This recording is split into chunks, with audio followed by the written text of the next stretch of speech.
Hello students, मैं Sunil Kumar from motion physics classes Darbhanga. हम लोगों ने अभी तक कूलम्ब्स लॉ के बारे में पढ़ा है और उसमें अभी हम लोग पिछले वीडियो में इक्विलिब्रियम ऑफ फोर्सेस के बारे में पढ़ा था। आज हम लोग पढ़ेंगे equilibrium of forces due to suspended ball system. तो आइए हम लोग देखते हैं equilibrium of suspended ball system का हम लोग कैसे निकालते हैं। ये बहुत ही महत्वपूर्ण वीडियो है, बहुत ही महत्वपूर्ण लेक्चर है आईआईटी के पॉइंट ऑफ व्यू से, चाहे नीट के पॉइंट ऑफ व्यू से या फिर आपके बोर्ड के पॉइंट ऑफ व्यू से। तो हम लोग पढ़ेंगे इक्विलिब्रियम ऑफ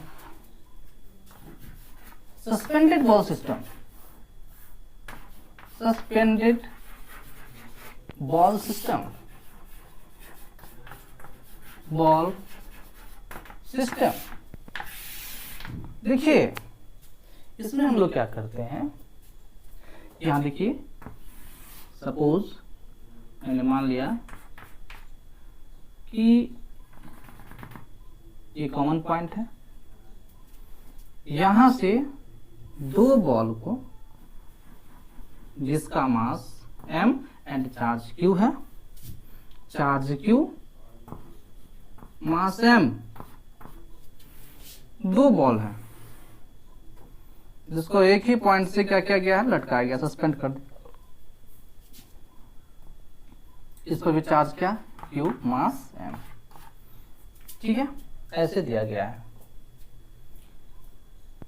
तो हम लोग मान लेते हैं इसको, late two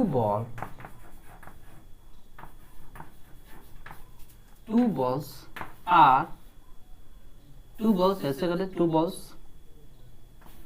mass m charge q are suspended from a common point P। मान लेते कि ये P पॉइंट है जो कॉमन है, यहां से इसको सस्पेंड किया गया है। तो ये जो एंगल यहां से बन रहा है वर्टिकल से थीटा, ये भी थीटा मान लिया हमने, दोनों क्या है, सेम एंगल बना रहा है, मास सेम है तो सेम एंगल बनेगा। अब देखिए ये चीज ऐसे हुआ। अब इसमें हम लोग क्या करेंगे कि ये बॉल है, इसमें कुछ मास है m, तो क्या इसमें वेट लगेगा, वो वेट किधर रहेगा, नीचे की ओर वेट लग रहा होगा, और वेट इक्वल टू कितना होगा, m into g. Mass m है, acceleration due to gravity g, तो क्या हो जाएगा m into g, w weight हो जाएगा ये। अच्छा, इस पर नॉर्मल रिएक्शन रहेगा सीधा ऊपर की ओर r। जब ये एंगल थीटा, तो देखिए ये भी थीटा होगा कि नहीं होगा, ठीक है। इसके बाद देखिए इसमें क्या है, ये यहां पर इस ये जो स्ट्रिंग है, इस स्ट्रिंग में लगेगा टेंशन T, ठीक है। इसका लेंथ हमने मान लिया कि L लेंथ है, ये जो स्ट्रिंग है इसका लेंथ क्या है, मैंने मान लिया L लेंथ है, common point, and the length of string is L, ठीक है, मान लिया कि L है। इसको जब हम दो बॉल सिस्टम, सपोज कीजिए ना ऐसे कि दो बॉल सिस्टम है, ये दो बॉल है जो चार्ज है, इस दोनों को क्या किया कि एक ही पॉइंट से दो धागे से, जो सेम लंबाई का धागा है, उससे हमने क्या किया, इसको सस्पेंड कर दिया। तो जैसे सस्पेंड करेंगे तो ये तो चार्ज है, सेम नेचर का चार्ज है, तो क्या होगा, इसमें रिपल्सन होगा, नहीं रिपल्सन होगा, तो इसके अनुसार से ये फिगर बनेगा। अब देखिए यहां पर ये टेंशन लग रहा है इधर T एंगल थीटा, तो इस पर इधर की ओर जो फोर्स लगेगा वो होगा क्या चीज, T cos theta, T cos theta, ठीक है, T cos थीटा है ये, क्योंकि ये हॉरिजॉन्टल हो जाएगा इसके लिए, और ये इधर क्या लगेगा, इधर क्या लगेगा फोर्स, आप लोग देखिए पढ़े होंगे फैक्टर में, तो ये हो जाएगा टी साइन थीटा। ये चार्ज है तो चार्ज के कारण इलेक्ट्रोस्टैटिक फोर्स लगेगा, और वो किधर की ओर, तो ये इसमें इधर की ओर फोर्स लगेगा, उसको बोलेंगे एफ। हमने कहा एफ। सेम चीज इस चार्ज पर भी हो रहा होगा, यहाँ भी क्या लग रहा है, यहाँ भी फोर्स लग रहा है नीचे की ओर, इसको बोलेंगे वेट, और वो वेट इक्वल टू क्या होगा, एम इंटू जी, मास एम, और ड्यू टू ग्रेविटी जी नीचे की ओर। ऊपर भी क्या होगा इसमें, नॉर्मल रिएक्शन, इसको आर कहते हैं। ये एंगल थीटा है तो ये एंगल भी थीटा होगा। अच्छा, यहां पर इसके कारण स्ट्रिंग में टेंशन टी, जब ये टी होगा तो यहाँ पे ये T cos theta, T cos theta, और इधर की ओर ये लगेगा T sine theta. Electrostatic force इस चार्ज पर इधर की ओर लगेगा और वो एफ होगा। इसके बाद दोनों चार्ज के बीच का जो सेपरेशन है उसको मैंने मान लिया आर, आर मैंने मान लिया। आप कुछ भी मान सकते हो, एक्स कुछ भी मान सकते हो, एक्स वाई जेड जो मानना हो मान सकते हो। मैंने मान लिया आर, ठीक है।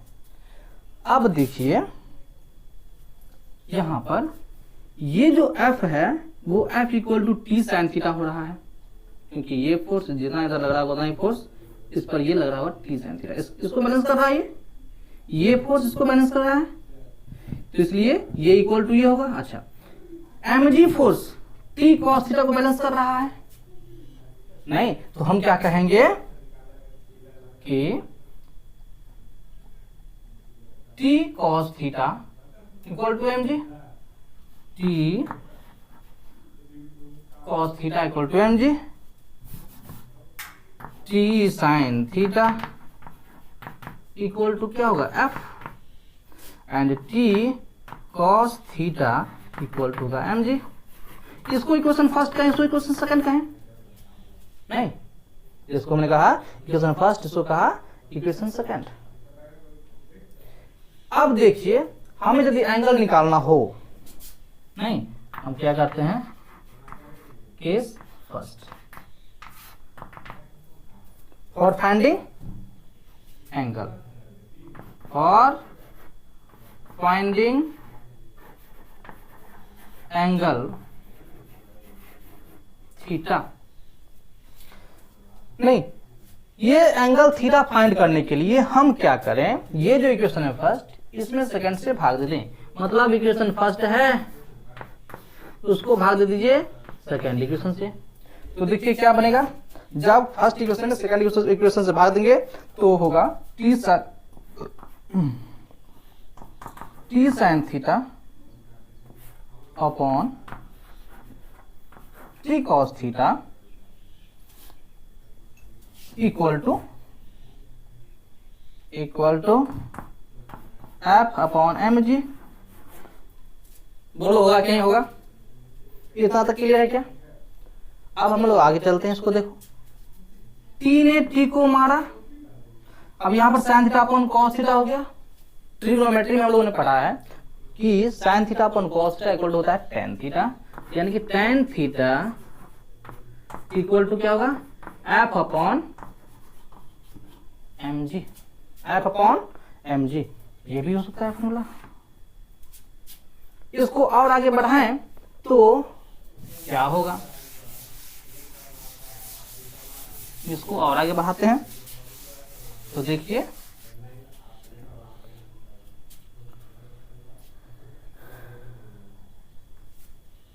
हाँ इक्वेशन तक मेरा क्या था कि T sine theta equal to F, equation first था, और T cos theta equal to mg, equation second था ये, ठीक है। अब यहां से देखिए तो टेन थीटा इक्वल टू हम क्या करते हैं, एफ क्या है, इलेक्ट्रोस्टैटिक फोर्स, और ये एफ इक्वल टू क्या होगा, K q square upon r square, यानी कि इसको हम लिख सकते हैं K q square upon r square भी लिख सकते हैं। इंटू क्या होगा, यहाँ पर इंटू होगा एम इंटू जी, यानी कि एक ये फॉर्मूला निकल जाएगा मेरा, नहीं एक ये फॉर्मूला निकल जाएगा, ठीक है। अच्छा अब मान लीजिए कि हमें ये जो टेंशन है, स्ट्रिंग में जो टेंशन लग रहा है T, हमें ये निकालना हो, तो उसके लिए हम लोग क्या करेंगे, टेंशन T इक्वल टू हम लोग क्या करेंगे टेंशन निकालने के लिए, केस 2 लीजिए, और फाइंडिंग T, टेंशन T क्या है, tension in the string, string में जो टेंशन लग रहा है, तनाव लग रहा है, वो टेंशन है T। अब इसको निकालने के लिए हम लोग क्या करेंगे, हमारे पास इक्वेशन फर्स्ट और इक्वेशन सेकंड, दो इक्वेशन हमारे पास है। हम क्या करें, इक्वेशन फर्स्ट को और इक्वेशन सेकंड को दोनों को अलग अलग स्क्वायर कर दें और दोनों को ऐड कर दें। नहीं, तो इक्वेशन फर्स्ट है, इसको स्क्वायर कर दीजिए, प्लस कर दीजिए इक्वेशन सेकंड का स्क्वायर। इक्वेशन फर्स्ट है, ठीक है, इक्वेशन क्या है, ये फर्स्ट है, और ये इक्वेशन सेकंड है, इसका स्क्वायर कर दीजिए। इक्वेशन फर्स्ट में क्या है कि टी स्क्वायर, नहीं टी साइन थीटा ना, तो टी साइन थीटा का स्क्वायर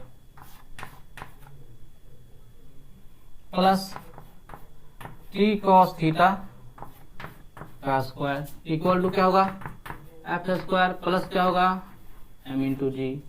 बोलिए होगा कि नहीं होगा, एम इंटू जी का स्क्वायर। इतना तक क्लियर है क्या। अब देखिए बुआ, दोनों को ऐड कीजिए तो टी यहाँ पर टी स्क्वायर हो जाएगा, sine square theta, sine square theta plus T square cos square theta equal to F square plus M G का होल स्क्वायर। इसको हम टी स्क्वायर यहाँ पर कॉमन ले लेंगे तो sine square theta plus cos square theta equal to क्या होगा, F square plus M G का square. Sine square theta plus cos square theta equal to 1 होता है, ये हम लोग जानते हैं।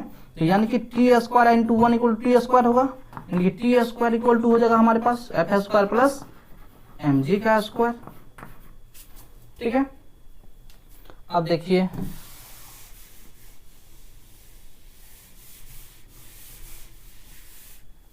अब यहां देखिए t इक्वल टू हम लोग क्या लिखेंगे कि under root F square plus M G का स्क्वायर। यही टेंशन निकल गया हमारा, ठीक है, ये हमारा टेंशन निकल गया, कोई दिक्कत वाली बात नहीं है। इसको एक सेकंड में उतारिए आप लोग, फटाफट जल्दी कीजिए। आप लोग वीडियो को पॉज करके भी इसे उतार सकते हैं, ठीक है।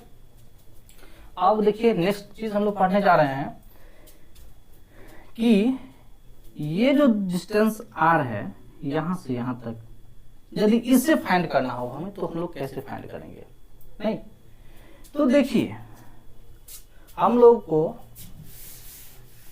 को जो फाइंड करना है, कैसे फाइंड करना है बाबू, दो चार्ज के बीच का डिस्टेंस मतलब सेपरेशन फाइंड करना है। नहीं केस 3, चलिए केस 3 में देखिए हम लोग, केस 3 क्या है कि फॉर फाइंडिंग सेपरेशन, क्या चीज, separation of two charge, separation of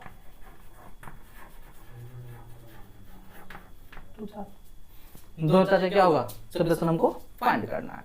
तो ध्यान दीजिए आप लोग, ध्यान देंगे तो देखेंगे क्या चीज कि यदि ये L है, यहां से यहां तक ये डिस्टेंस देखिए, क्या ये एक राइट एंगल ट्रायंगल बना, समकोण त्रिभुज बना क्या ये। जब समकोण त्रिभुज ये बन रहा है तो ये थीटा इसका होगा और ये क्या L हो जाएगा। L मैंने मान रखा है, ये डिस्टेंस मैंने L इसको मान रखा है। नहीं तो यानी कि एंगल के सामने का क्या ये होगा, P होगा, और ये H, P और H में किसका संबंध होता है, साइन थीटा का। तो यहाँ पर देखिए ये जो डिस्टेंस है ये, इसको हम P माने हैं, इसको हम A मान लेते हैं, इसको हम B मान लेते हैं, इसको हम O मान लेते हैं। तो AO और ये जो डिस्टेंस है OB, दोनों का वैल्यू समान होगा। सेम इसलिए होगा कि एंगल दोनों का सेम है। जब एंगल सेम है तो ये डिस्टेंस भी क्या होगा, सेम होगा, ये डिस्टेंस भी सेम होगा। तो स्ट्रिंग की लंबाई भी क्या है, दोनों का इक्वल है, L है। ये डिस्टेंस क्या हो जाएगा, देखिए यहां से ये डिस्टेंस हो जाएगा एल साइन थीटा। कौन कीजिए इसको, ये डिस्टेंस क्या हो जाएगा ओ ए इक्वल टू क्या हो जाएगा बुआ, ओ बी इक्वल टू क्या होगा एल साइन थीटा। तो एल साइन थीटा ये रहा, एल साइन थीटा ये रहा, नहीं तो आर कितना हो जाएगा, दोनों को जोड़ दीजिए यानी कि 2 एल साइन थीटा। तो यानी कि A B equal to R equal to A B equal to क्या होगा 2L sine theta, 2L sine theta, क्योंकि आर इक्वल टू हमको एक चीज निकल गया, क्या चीज 2L साइन थीटा। इसको नोट पे रखिए आप लोग, ये निकल गया हमको यहां से, नहीं एल इक्वल टू क्या निकला हमको 2L साइन थीटा। कोई दिक्कत वाली बात, चलिए और हम लोग देखते हैं इसको निकालने का तरीका। अच्छा हम लोग जानते हैं कि tan थीटा इक्वल टू क्या निकला था हमारे पास, tan थीटा इक्वल टू निकला था, that is tan theta equal to निकला था KQ square upon R square into mg। क्या ये निकला था हमारे पास, तो यहां से देखिए तो ये R स्क्वायर इक्वल टू क्या हो जाएगा, R स्क्वायर इक्वल टू क्या हो जाएगा KQ square upon mg into tan theta. इतना हम लिख सकते हैं कि नहीं लिख सकते हैं बुआ, बिल्कुल लिख सकते हैं, ऑफ कोर्स लिख सकते हैं। अच्छा अब बताइए कि x इक्वल टू यदि यहां से निकालें, सॉरी r इक्वल टू यहां से निकालें, r इक्वल टू यदि यहां से निकालें तो r इक्वल टू क्या निकलेगा under root KQ square upon m into G tan theta, tan theta. तो ये फॉर्मूला तब यूज करेंगे जब थीटा का मान पता हो और स्ट्रिंग का लेंथ पता हो, तो ये वाला फॉर्मूला यूज कर दीजिए। यदि आपको चार्ज का वैल्यू दी हुआ है, मास दी हुआ है, एंगल दी हुआ है, तो ये फॉर्मूला यूज कर दीजिए, आपका सेपरेशन निकल जाएगा। ठीक है, ठीक है, इसको राइट डाउन कीजिए।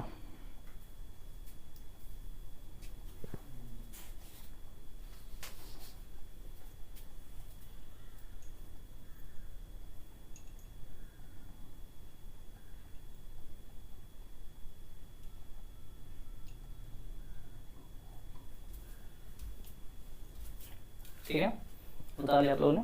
अब देखिए, अब एक इसमें आगे नया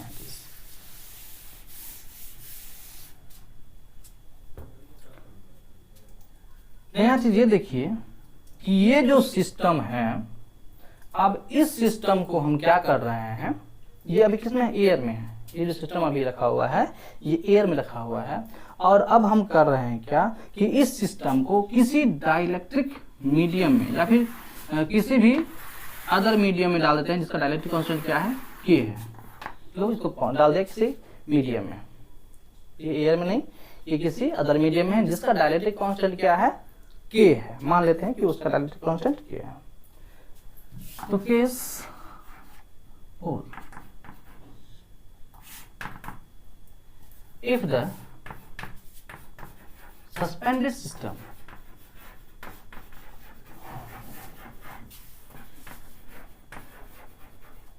is immersed in a dielectric medium,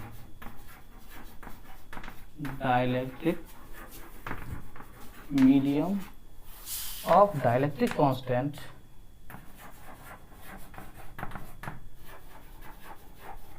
K। ठीक है, हम लोगों ने पीछे भी पढ़ रखा है फोर्स में, कूलम्ब फोर्स में हम लोगों ने पढ़ा था कि जब हम किसी भी सिस्टम को किसी अदर मीडियम में डालते हैं जिसका डायरेक्ट कांस्टेंट के है, तो उसका जो फोर्स होता है वो घट जाता है। वो कितना से घटता है, तो के से, के टाइम्स से घट जाता है। ठीक है, अब देखिए कैसे होता है। अब इसका फोर्स क्या, जो फोर्स पहले था वो फोर्स होगा नहीं, होगा वो कम हो जाए। कितना कम होगा, उसमें बटा दीजिए, डिवाइड कर दीजिए के से, उतना वो कम हो जाता है, उतना वो हो जाता है।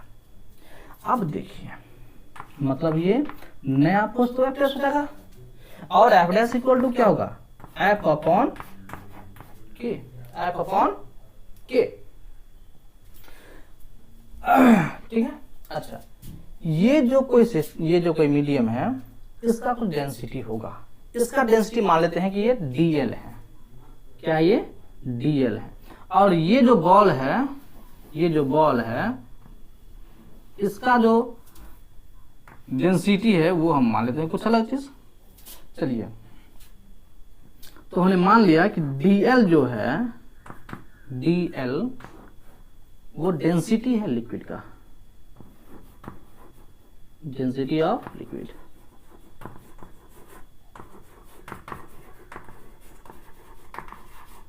एंड dB जो है वो है density of ball, density of ball. ये हमने मान लिया। नहीं तो देखिए इसका वेट, ये तो मैंने क्या कहा, ये फोर्स तो इतना हो जाएगा F अपॉन के, और W डैश ये क्या है, ये वेट mg नहीं रहेगा, वेट घट जाएगा। अब वो वेट कितना होगा उसी चीज को हम लोग देखते हैं। तो देखिए W डैश जो होगा वो जो होगा, जो पहले W था into 1 minus density of liquid upon density of ball, ये W डैश हो जाएगा हमारा। ये क्या होगा, ये W डैश हो जाएगा। अब एंगल भी घट जाएगा, एंगल भी ये नहीं रहेगा, नहीं एंगल भी कुछ अलग हो जाएगा, मतलब tan थीटा डैश। तो tan theta dash equal to क्या होगा वो, F dash upon W dash, F dash upon W dash. F dash equal to क्या है बुआ, F डैश इक्वल टू क्या है, F अपॉन के, और W डैश इक्वल टू क्या है, W into 1 minus density of liquid upon density of ball. इसको नीचे कर लीजिए तो ये निकलेगा F अपॉन W इंटू क्या, 1 upon K into W, sorry के इंटू W तो यहाँ ले लिए हैं, 1 minus density of liquid upon density of ball. क्या होगा, इसके बाद यहां तक आएगा। अच्छा, अब देखिए कि F by W equal to क्या होता है, F upon W equal to tan theta. हमने कहा था tan थीटा, तो यानी कि tan theta dash equal to tan theta upon K into 1 minus density of liquid upon density of ball. यही चीज निकलेगा हमारा। क्लियर, ठीक है। नहीं तो tan theta dash equal to होगा F upon K into W 1 minus del by dt, या फिर tan theta dash equal to tan theta upon K into 1 minus dl upon dt। हम ऐसे कर सकते हैं, इसको फटाफट नोट कीजिए आप लोग।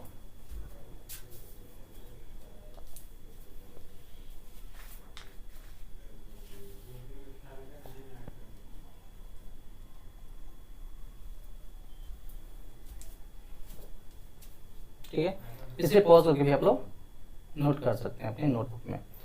ठीक है, तो चलिए हम लोग इसको मिटाते हैं। और अब क्या करते हैं, ये जो सस्पेंडेड सिस्टम है, ये जो दो बॉल सिस्टम है जो सस्पेंड किया गया है, जो चार्ज सिस्टम है जो सस्पेंड किया गया है, अब इसको हम ले जाते हैं किसी सैटेलाइट पर, किसी सैटेलाइट पर इसको ले जाते हैं, वहां पर देखते हैं कि क्या होता है। ओके ओके, ठीक, ध्यान दीजिए।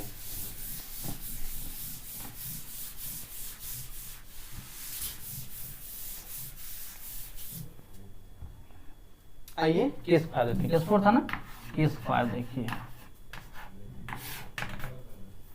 कि if the suspended ball system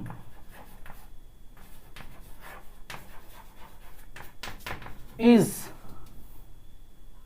kept at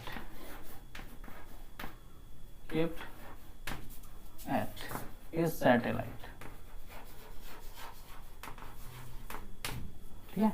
इसको जब सैटेलाइट पर रखा गया, सैटेलाइट पर उसको रखा जाए तो क्या होगा, देखिए बुआ, जब हम सैटेलाइट की बात करेंगे तो वहां पर एक्सेलरेशन ड्यू टू ग्रेविटी नाम का चीज नहीं होता, वहां पर जीरो हो जाता है। एक्सेलरेशन ड्यू टू ग्रेविटी जो होता है वो उसका वैल्यू जीरो हो जाता है, मतलब नीचे को जो वेट लग रहा था वो वेट खत्म, W=m/g, और जी तो हो गया जीरो।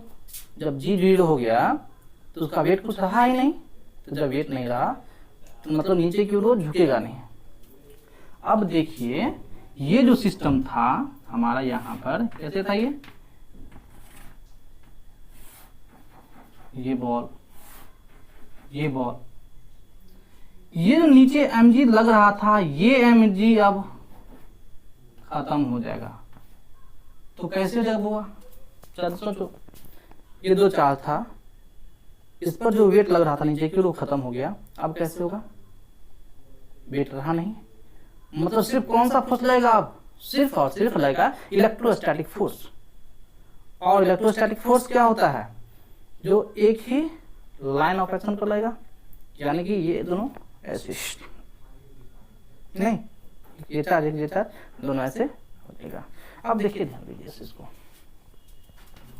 तो ये जो सिस्टम बनेगा ये हो जाएगा, ये यहां से ये बॉल इधर, ये एक बॉल, यहां से ये एक बॉल, नहीं हो जाएगा। ये देखिए कितना एंगल बना, 90 डिग्री।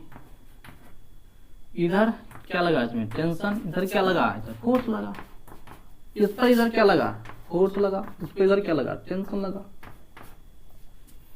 नहीं। यहां पर जी जो होता है इफेक्टिव इक्वल टू क्या होता है, zero. therefore W equal to क्या हो जाएगा, जीरो, नहीं।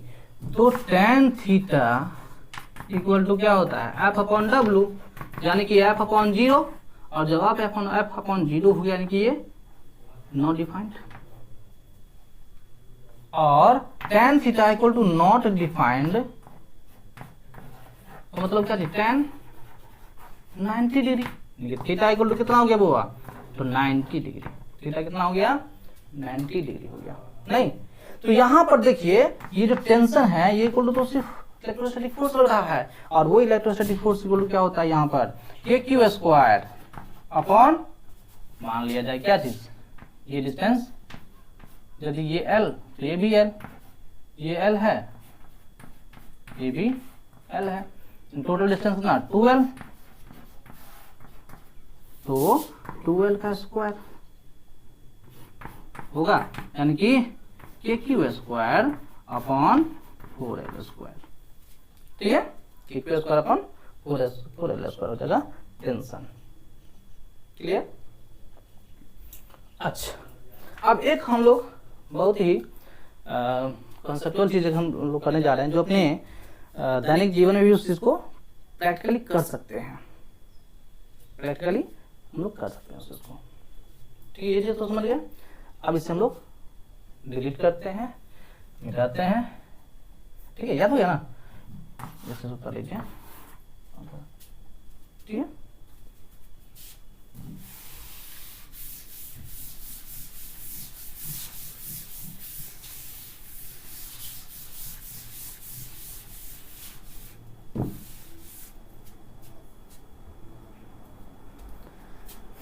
अब देखिए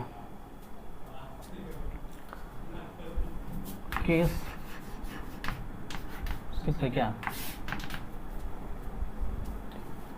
कि ये जो हम लोग केस ले रहे हैं कि दो बॉल सिस्टम था, दोनों का मास यदि इक्वल होगा तो एंगल भी क्या होगा, इक्वल होगा, एंगल भी इक्वल होगा। और उसमें एक और भी चीजें हम लोग ये ध्यान देंगे कि चार्ज का जो मैग्नीट्यूड है वो भी क्या होगा, सेम होगा। चार्ज का जो मैग्नीट्यूड होना चाहिए वो सेम होना चाहिए। चार्ज अपोजिट नेचर का होना चाहिए। ये दो चीज हम लोग ध्यान देंगे कि चार्ज का मास यदि सेम है तो चार्ज का मैग्नीट्यूड भी सेम होना चाहिए और नेचर अलग अलग, अलग अलग नहीं, सेम। ये ध्यान देना है। If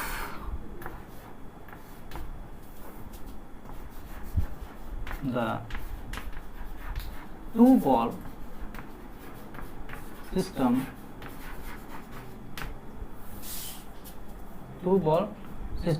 has same mass and same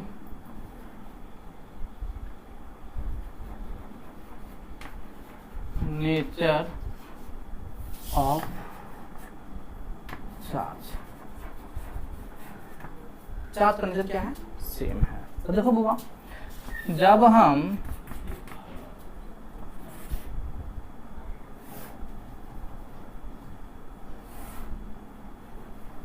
मास क्या है बुआ,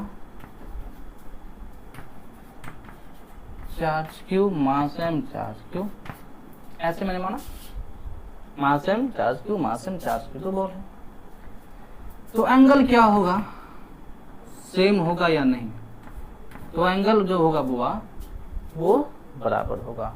मतलब ये जो एंगल होगा वो, ये जो एंगल होगा वो भी क्या होगा, बराबर होगा। हमने m1 का वैल्यू भी कहा कि m है और m2 का वैल्यू भी कहा कि m है। चार्ज क्या है दोनों, Q1 इक्वल टू Q और Q2 इक्वल टू भी कहा क्या, Q करके जो भी मानना मतलब, ठीक है। तो एंगल क्या होगा, एंगल भी दोनों का समान होगा, क्योंकि θ1 इक्वल टू क्या होगा, θ2 होगा,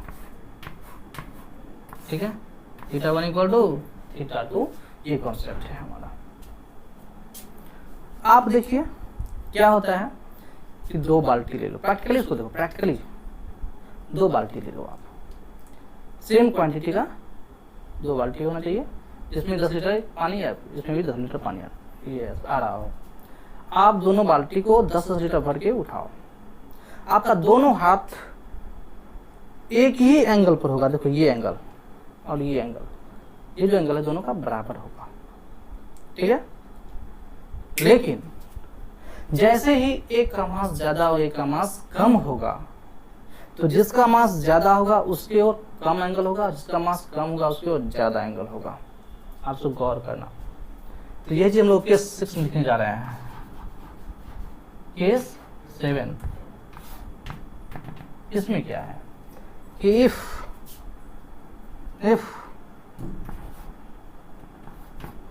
different mass is different, mass is different and charge, mass is different and charge is same nature, same. Charge मतलब सेम नेचर का चार्ज है। मतलब क्या चीज, मान लिया जाए कि m1 equal to not m2, इन होगा। तो देखो बुआ,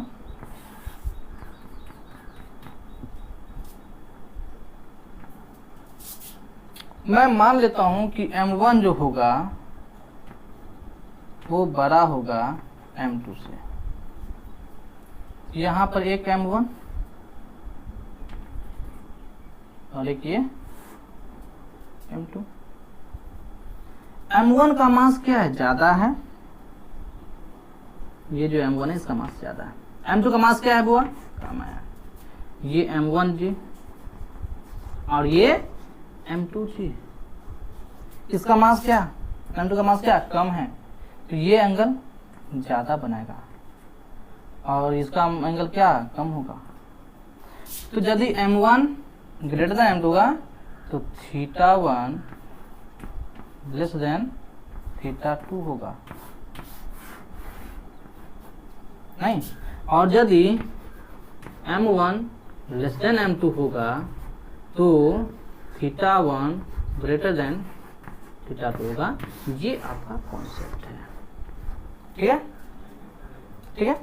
तो ये था ऑल अबाउट इक्विलिब्रियम। तो हम लोगों ने इक्विलिब्रियम के बारे में 2 वीडियो क्लासेस देखा, 2 लेक्चर हम लोगों ने देखा। इस दोनों लेक्चर को आप लोग बढ़िया से पढ़ लो, अपने नोटबुक में इसको लिख लो, आपको ये बहुत ही काम देने वाला है, बहुत ही कॉन्सेप्चुअल चीज़ है। इसके नेक्स्ट वीडियो में हम देखेंगे इससे रिलेटेड क्वेश्चंस क्या आते हैं, कैसा क्वेश्चन बनता है, उस चीज़ को हम देखेंगे। तो वॉच करने के लिए आपको धन्यवाद। आप ऐसे ही देखते रहें, नए नए वीडियो अपलोड होते रहेंगे, आप लोग नया नया चीज़ पढ़ाई करते रहें। Thank you.